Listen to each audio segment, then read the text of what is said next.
Assalamualaikum warahmatullahi wabarakatuh. Perkenalkan, nama saya Marsha Leonika Bel dari kelompok 5 akan menjelaskan ilmu sosial dasar tentang manusia, keberagaman, dan kesetaraan.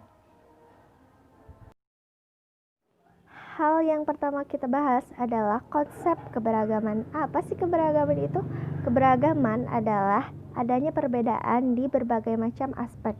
Nah, kalau dalam masyarakat luas, aspek ini tuh pasti menuju kepada suku, budaya, ras, agama, dan juga ideologi.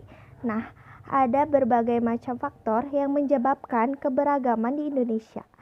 Nah, yang pertama adalah letak Indonesia yang strategis. Yang kedua adalah negara Indonesia sebagai negara kepulauan. Yang ketiga adalah adanya berbagai macam musim yang berbeda di setiap daerah. Yang keempat, keadaan transportasi dan komunikasi.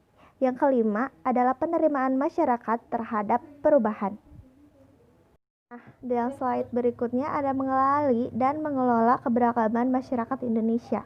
Nah, dalam suatu masyarakat, kelompok dari tingkat negara ataupun cuman komunitas, pasti setiap individu ini berbeda. Kita ini gak akan mungkin seragam karena kita ini diciptakan unik ya, berbeda-beda, punya ciri khas masing-masing. Nah, karena itu supaya kita dapat berfungsi dengan baik di dalam masyarakat ataupun di dalam organisasi, hal yang harus kita terapin itu yaitu adalah mengenali dan mengelola keberagaman yang ada di dalam suatu kelompok tersebut. Nah, caranya itu ada dua. Satu ada identitas atau silent identity. Nah, kalau misalnya identitas itu kita mudah ya. Identitas itu adalah suatu ciri khas yang mencirikan kita secara individu ataupun ciri khas tentang suatu kelompok. Nah, banyak banget tuh identitas. Contoh identitas itu ada ras sama usia yang cenderung itu tuh given atau pemberian dari Tuhan langsung yang kita nggak bisa lawan. Terus yang kedua ada mengelola keberagaman. Ada banyak nih caranya. Yang pertama ada mengkonstruksi stereotip dan berprasangka terhadap identitas lain.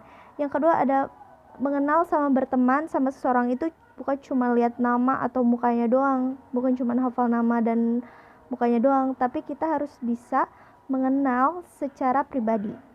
Terus yang ketiga ada mengembangkan ikatan yang bersifat inklusif lintas identitas seperti pertemanan, bisnis, organisasi, dan sosialisasi, bukan bersifat eksklusif ya.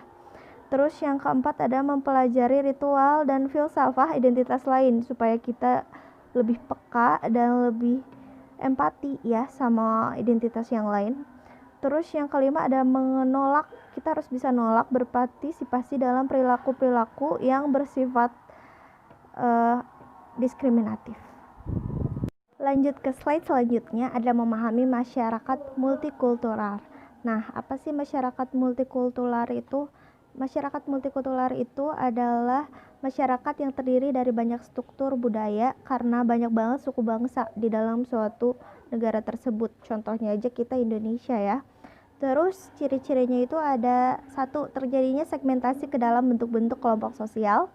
Kedua, keberagaman dalam masyarakat, membuat masyarakat berbentuk kelompok tertentu berdasarkan kualitas yang sama sehingga menghasilkan subkebudayaan berbeda satu dengan kelompok lainnya. Ketiga, memiliki pembagian struktur sosial ke dalam lembaga-lembaga yang bersifat non-komplementer. Yang keempat, kurang mengembangkan konsensus atau kesepakatan bersama. Selanjutnya ada kesetaraan dalam kehidupan bermasyarakat. Nah, kesetaraan itu adalah persamaan kedudukan dan tingkat yang gak ada yang lebih tinggi, gak ada yang lebih rendah, semuanya sama di dalam suatu masyarakat. Pokoknya sederajat gitu. Terus kita itu punya kesetaraan atau kesamaan yang hak yang kita punya itu di bawah naungan hukum, merasakan keamanan, memperoleh hak suara, memiliki kebebasan dalam berbicara, dan hak pribadi yang lain. Terus hak itu dibagi jadi 5 ya bedanya. Yang satu ada hak politik, yang kedua ada hak ekonomi, yang ketiga ada hak sosial, yang keempat ada hak moral, yang kelima ada hak hukum. Selanjutnya kita akan membahas tentang hakikat keberagaman dan kesetaraan manusia. Nah, yang pertama ada makna keberagaman manusia. Keberagaman itu terdapat dari asal kata ragam, menunjukkan adanya banyak macam jenis. Keberagaman ini dimaksudkan kalau setiap manusia punya perbedaan. Perbedaannya ada karena setiap manusia punya ciri khas yang berbeda, yang bisa ditinjau dari sifat-sifat seperti sikap, watak, kelakuan, temperamen, juga hasrat.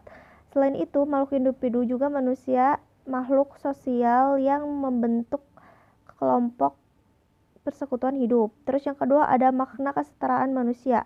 Kesetaraan berasal dari kata setara atau sederajat, yang menunjukkan adanya tingkat yang sama, kedudukan yang sama, gak lebih tinggi, gak lebih rendah antara satu sama yang lainnya. Kesetaraan manusia ini maknanya bahwa manusia sebagai makhluk Tuhan memiliki tingkat atau kedudukan yang sama, yaitu sebagai makhluk yang mulia dan tinggi derajatnya dibanding makhluk lain. Di hadapan Tuhan, semua manusia sama derajat kedudukannya atau tingkatnya. Yang membedakannya adalah tingkat ketakwaan manusia tersebut terhadap Tuhan. Sekian dari presentasi saya. Terima kasih. Mohon maaf bila ada kesalahan. Terima kasih dari kelompok 5. Bye. Assalamualaikum.